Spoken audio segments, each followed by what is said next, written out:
Hello, welcome to the Backpack Show, everybody. You might notice that we are down one Mr. Chris Brogan. He had something he had to attend to, but don't worry because our guest, DJ and author Phil Morse, is here, and we are going to talk about the evolution of DJing and what it's like to have a 30-year career in something that has changed as much as that, and also what makes DJing fun, and if you've ever had daydreams about having another job or starting a new career, and like who hasn't, you're going to want to stick around for this one. Hi everyone, Tim Kitzer from NBA Jam and NFL Blitz, welcoming you to The Backpack Show. Your hosts, Chris Brogan, Kerry Gorgone, Boom Shakalaka. Backpack Show. I look at somebody different every time we do that. So today it was VC Castro, who's a horror author. I was on like a tear of horror authors for a while there. So Phil, thanks so much for joining us. So, okay, I have to know, first of all, when you first decided that DJing was for you, because you've been in it 30 years, more than 30 years. That's a long time, frankly, to do anything. So when did you know you loved it? It is. It's something that kind of picked me, I think. I as a teenager, I just, back when I was a teenager, there wasn't even any decent video gaming. It was music or nothing, music or girls. And I was an ugly little kid. So it had to be music. And I ended up in bands and making mixtapes as a lame attempt to get the girls and all that kind of thing. It kind of picked me, and I was the person with the hand over the pause button on the double cassette deck, from about age 13 onwards. And it's something that, you say it's changed so much, which indeed it has, but that's what's kept it interesting, I think, along the way. So I did it for a little while. I hosted, for about a year, I hosted an alternative radio show on villageradio.net.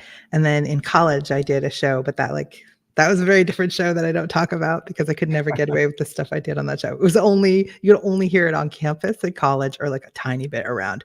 Was it scary or was it exciting when you realized you had an actual audience and people heard what you had to say and could call up and tell you they disagreed with you?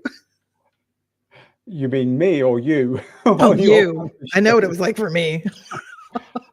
Actually, when I started DJing, it was at school, and it was for school people. It was for initially for the people in my school, and then kind of word got out that there were these people who could play the music that we all liked as 15-year-olds, and then we ended up DJing for all the local schools. And then we ended up throwing our own parties at like 16.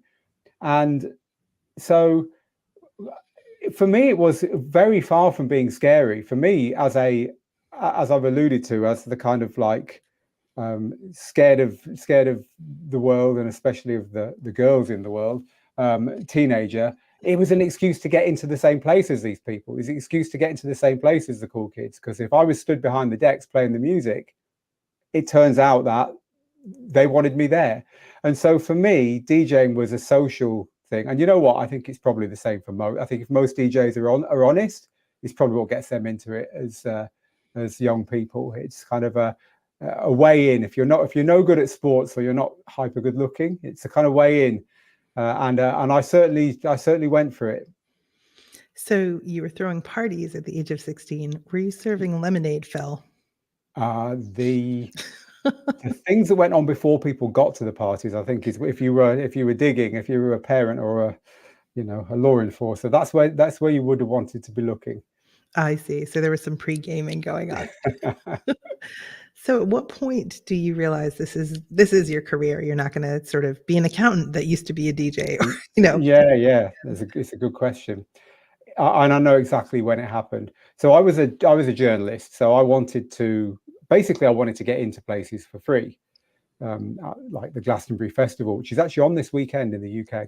And so I quickly figured out that if I was writing about these things, the bands and so on, then I could get a press pass. And so I did, and was writing about bands and club nights, firstly at my college, and then I got a job on a local newspaper. But one morning, a Monday morning, it would have been about 2 minutes past 9, as I kind of raced into the car park and up the stairs. The editor dragged me into his office and said, "You're late again, and it's going to have to be DJing or or journalism, Phil, because certainly journalism can't be done part-time. And he did me a favor, which I told him, actually. I said, thank you. I've been thinking the same thing. See ya. And so at that point, I had full-time DJing forced on me. And from then on in, I didn't, apart from in a couple of very short periods of time, ever work for anyone ever again. And from then on in, it was a full-time thing. I'd be willing to bet he thought that conversation was going to go differently. He probably did. But you know what? A couple of years later, when DJing was beginning to take off for me, because it took a long time, he actually got in touch because they were really struggling for staff. He's like, Phil, do you want to come back? But I didn't. So again, he might have thought that one was going to go differently, but thankfully not. Maybe he was hoping. Chloe from Scotland says that's really cool. You were the entertainment bringing everyone together. It's a lovely way of looking at it, yeah. And I think honestly, that's the way it's been ever since. Once I got over the teenage, lack of confidence and so on, I think understanding this power you had to bring everyone together was kind of a superpower, and that's the one that's kept me here. To bring the girls together, Phil. So, at what point do you start teaching other people? So this happens in 2010. So I'd been DJing at this point for 25 years, professionally for maybe nearly 15 years. And what happens here is I kind of look at the people who are at the stage above me. I look at the people who are touring the world, and I'm not actually that impressed anymore about them. They're starting to look a bit odd to me, and I'm thinking, hang on a second, I do actually want, quote unquote, a life. I'd like to have kids and do these things that all these people, it seems, don't have. They seem to be stuck. There's an old joke, a child says to its parent, when I grow up, I want to be a DJ. And the parent says, you can't have both. You're going to have to pick. And I think I hit that point, and I thought, I'm going to have to choose. And so I chose to not be a DJ anymore. And my girlfriend, who I met on the dance floor, I have to say, and I, wife now, left the UK, left Manchester in England, coolest city in the UK, in my view, entirely. We just walked away, didn't know what we were going to do. What happened, and we came to where we are now, which is in the Mediterranean, which is a fantastic, wonderful, magical place. And we decided that we'd just let life take its turns and see where it took us. But where it took me pretty quickly was back to DJing, because it turns out that once a DJ, always a DJ. And it turned out, pretty much enjoy teaching it. And so I just started blogging about bits and pieces around DJing, and very quickly I got a few readers, and very quickly they were asking me questions. And again, my wife said, why don't you answer these questions in the form of a video that you charge people money for? And I thought, that actually sounds like a very good idea. Actually, wow, honey, you had a good idea. And that was, well, look, my idea was, hey, I'm going to teach, insert, topic I know nothing about here, because I wanted to escape this whole DJing thing. I was still on the growing up vibe, but she was right and I was wrong. And I made a quick video course on my iPhone about how to DJ, and it did really, really well. And from there on in, the whole thing kind of began to grow and turned into what we've got now. We're now in our 15th year, and we've had quite a ride. So from little acorns, indeed. So now I feel like I have to, because a big part of teaching in my experience is telling the right story to get people engaged. So when you started teaching DJing, I imagine people want to hear like the worst thing that ever happened while you were DJing, and the coolest thing that ever happened. So can you tell us those stories? I can indeed tell you the worst and the coolest thing that ever happened. The worst thing is, I'm going to go for a comedy moment here, but it was, at the time, it didn't feel very comedic at all. We booked a DJ to play in a nightclub that we ran, and this DJ had a pretty strong rumor that he was a policeman. He worked in the police force, but we couldn't find any proof of this. This is pre-internet, right? So we couldn't find any proof, but he's a very good DJ and he brought a crowd with him. So this rumor wouldn't go away though. So in the end, my DJing partner, marched up to him and had it out with him. And he said, it's complicated, but don't worry. And so we kind of thought, well, at least he's being honest of a sort. But then I get a phone call on a Sunday morning, and it's the club manager, and he says, have you been to the newsagent this morning? And newsagents don't exist anymore. I don't even know if that's what they call them on your side of the pond. But anyway, it's where you buy your Sunday paper from. And I said, no, I haven't. It's 9 a.m. and I didn't get in till 6. And he said, well, you better get there now and call me back once you have. So I did. And on the front page of the Sunday paper was this DJ. And he'd been busted in a drugs bust. And it turns out that he'd been taking everyone from our nightclub back to the function room above a pub and selling them drugs, the little rascal. So he was in a lot of trouble. And he was in a lot of trouble. And we felt we were going to be in trouble as well. But it turns out the trouble stopped with him.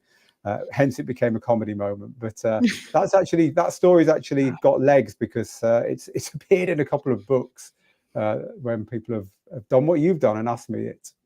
So yeah, that was your book too, I imagine. And what was the coolest thing? It's not in our book. Our book is far more a guide on how to DJ rather than an expose or a memoir. The coolest thing for certain would have been playing at a club that's closed now, unfortunately, in Ibiza called Privilege, which was the biggest nightclub in the world. It was in the Guinness Book of Records. And I got to DJ there in the main room at peak time, which for any DJ is a fantastic thing. However, it came with its own peril because the DJ booth was in the middle of it had a swimming pool indoors, right? This is so Ibiza. Say you're an Ibiza nightclub without saying you're an Ibiza nightclub. Hey, we have a swimming pool indoors. The middle of the swimming pool had a DJ booth. That's where the decks were. That's where the DJ stood. And they had a gangplank in the pool that went from the side to the DJ booth across the pool with no railings or anything. It was just like a plank of wood. And you had to walk this plank in front of thousands and thousands of people. But my mistake was I didn't have two. It was back in the days of big, heavy record boxes. I didn't have two like most DJs because I traveled cheap on a plane. And I didn't want to pay for the extra case. So I was very careful about the records I took. And I thought I was being clever. And I only took one case.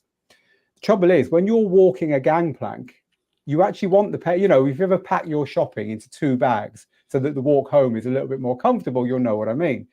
For me, it was a very heavy box in one hand. So I'm kind of like shuffling along this gangplank. I didn't fall in or anything, but I did feel very exposed and quite scared, which doesn't help your nerves when you're about to play the DJ gig of your life, I'll tell you. But hey, it went really well. It was fantastic. And it's a story I've told ever since. And all your records stayed dry? Everything stayed dry. Yeah, everything stayed dry. No, were they records by then? So did you start on vinyl and then have switch to They were. You can see some of them behind me there.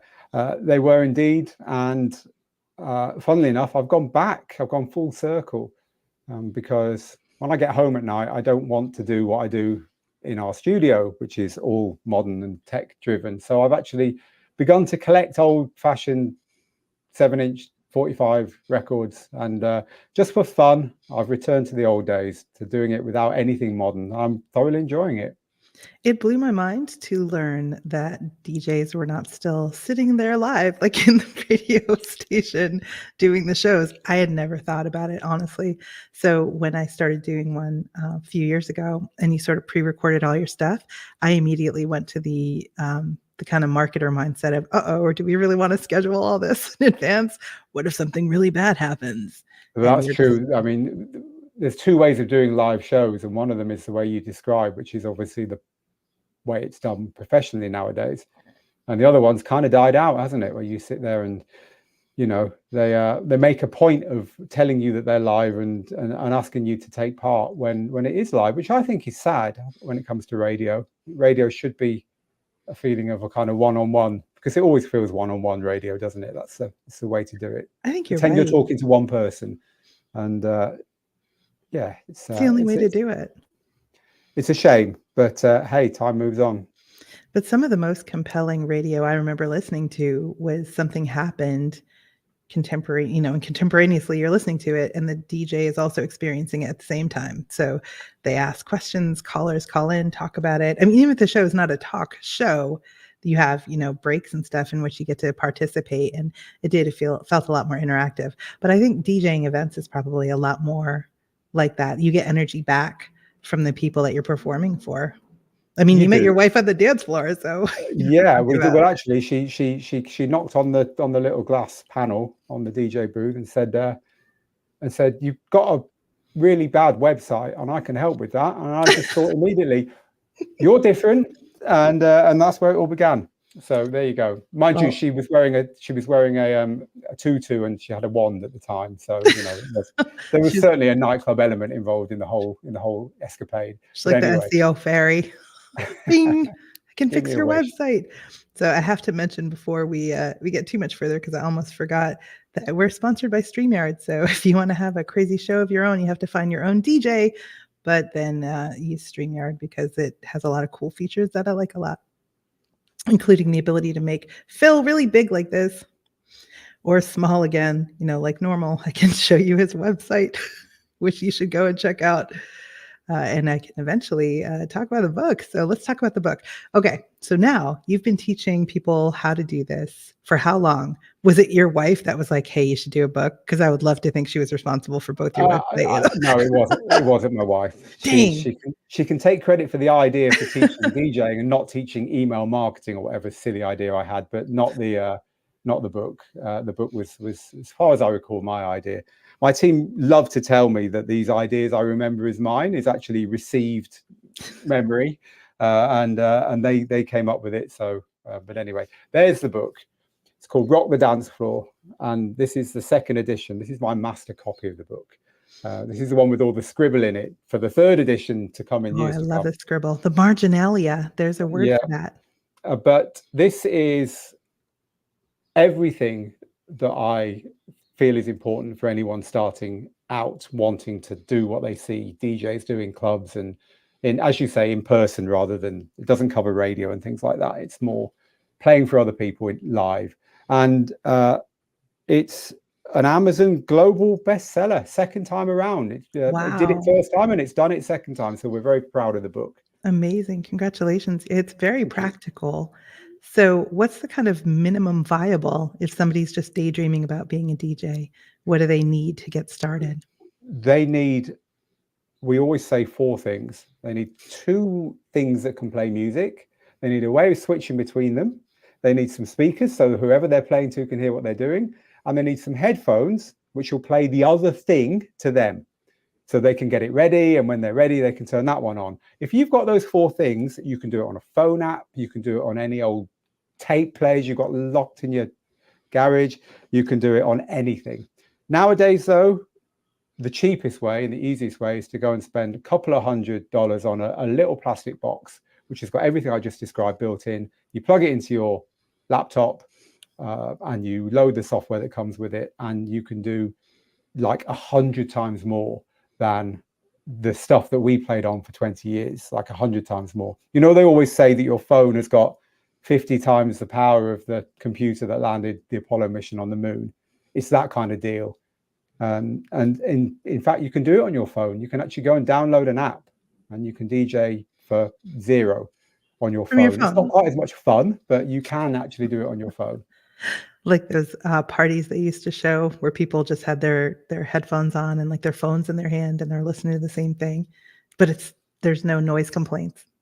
Nobody else can hear it. Silent discos. They're actually quite good because you can have 2 DJs. And so the crowd can choose which DJ they want. So it becomes a battle between the DJs because they give you headphones with a switch on them. So half the crowd are going crazy at one point and the other half at another point. And then you see someone really enjoying something and it's not what you're listening to. You can switch your headphones to the other one. So they're quite good fun, those silent discos. They're a bit amazing. Of a thing. That has to be so confusing for people watching. It's the funniest thing in the world, walking up to a silent disco. It's bizarre.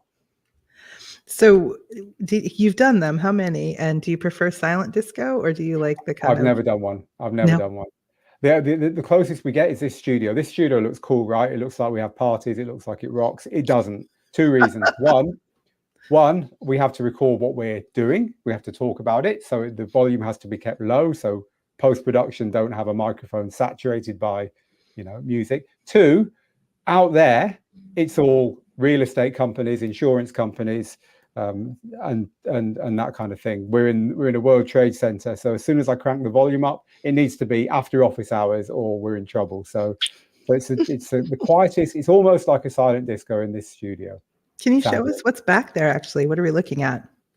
So you've got well, this is a posh version of the DJ thing box I was talking about. Little plastic box. A couple of thousand, not a couple of hundred, but essentially it's the same thing. Over there, this is what you'd find in a nightclub. So this is the really professional gear. Old-fashioned turntables, but posh CD players at the top. Same as kind of down here. And then on the back shelf, you've got all the paraphernalia, which is portable turntables and speakers and microphones and records and all my favorite books and so on. Yeah, all the bits and pieces. Which album do you consider the one that you keep kind of the best of all time, have to have it on vinyl? Oh, I don't know. It changes every month. Probably Exodus by Bob Marley at the moment. It's a bit of a timeless album. So was it music that was important to you, or was it the experience, the community, or was it both? I would say music. I'd say life without music would be black and white for me, for sure. Your wife sounds awesome, says Deb. Well, I'll let her know. I shared the link with everyone, so maybe she's even watching. But I'll let her know. Love how gifts plus passion make a prosperous path. Brilliant testimonial for putting it all together. Oh, thank you, Annette. So did your folks come around to the idea that you were going to be a DJ for real eventually? It was a funny one. It was a funny one. My dad said to me, nightclubs are a rip-off. What are you doing hanging around those? And that was about it from him. But I never got any resistance. I wasn't expecting acceptance. I never got any resistance. But look, I'm in my 50s now, and I've been doing it for several decades, and I think they've accepted it. But of course, it's become an entrepreneur. I run a DJ school. I run a business. I'm an author. So you know what? The author thing, I think that's what sealed the deal. This doesn't make an awful lot of money. There's no money in books. You know, you can sell thousands and thousands, which we have, and you can't live off what you make.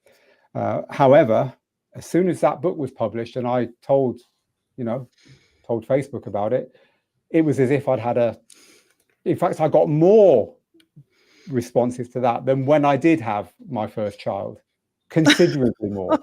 So there you go. There's some cachet. There's something about being a published author that just grabs people's attention. So yeah, the book, I think, was at the point where they stopped saying, when are you going to get that real job? But they don't fit as well into one of those like t-shirt guns. You hit somebody with a book from the DJ booth, they're going to be upset. Yeah, I think you're right. To hand those out. So what do you view as the future of DJing? I mean, the things that you teach, the things in your book are very practical, very straightforward. Those feel like things that will stand the test of time. What's going to change? I think we always have a joke that the DJing is dead, long live DJing, because actually when you look back, it's changed so much. And the things that have changed it are the things that you would never think of. So you're not allowed to smoke indoors, which is great, by the way. But that ruins dance floors because people have to leave now. So you can't build up this kind of everyone together for hours thing. The mobile phone has decimated clubbing because if someone came into our nightclub with a camera, we were very careful to, get ready to get the doorman to steal the film off them if we felt like they'd been misbehaving. Now everyone's walking around with a camera in their hands.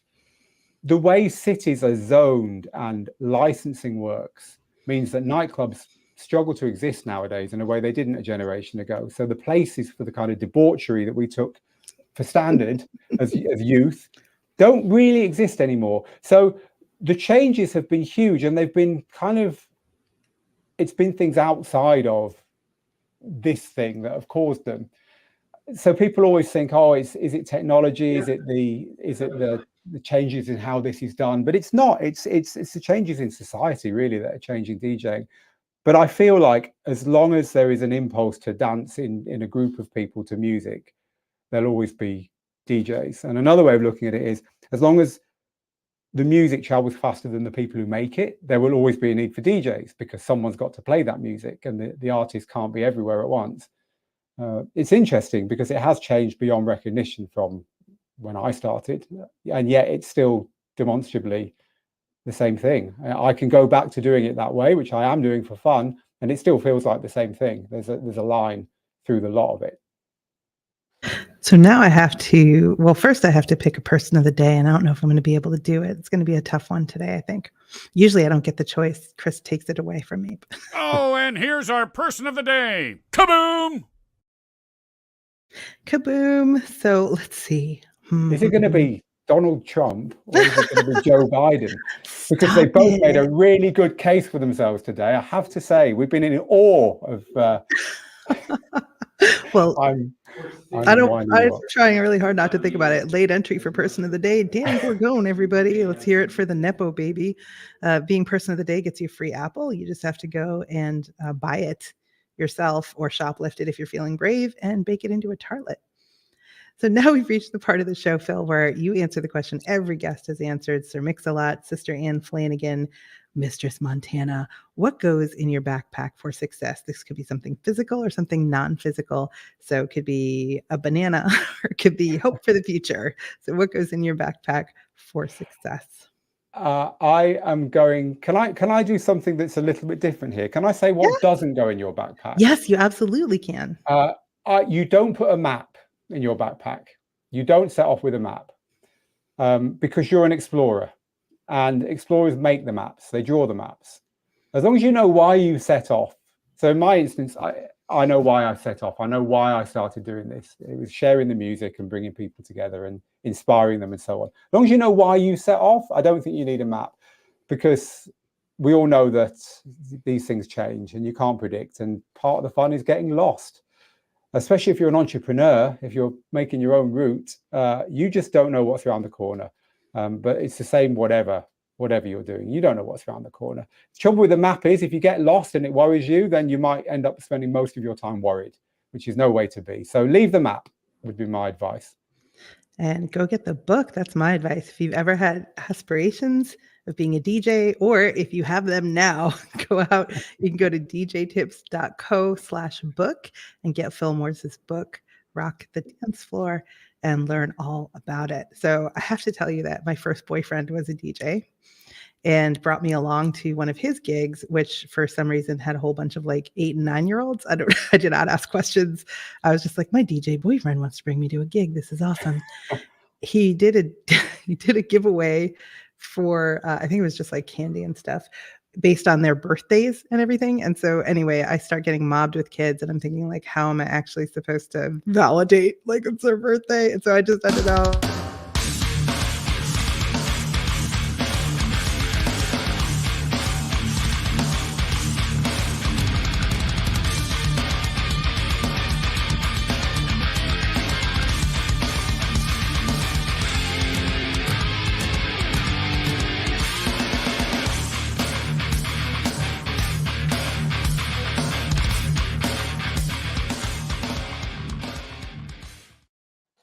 So we were not invited back, Phil,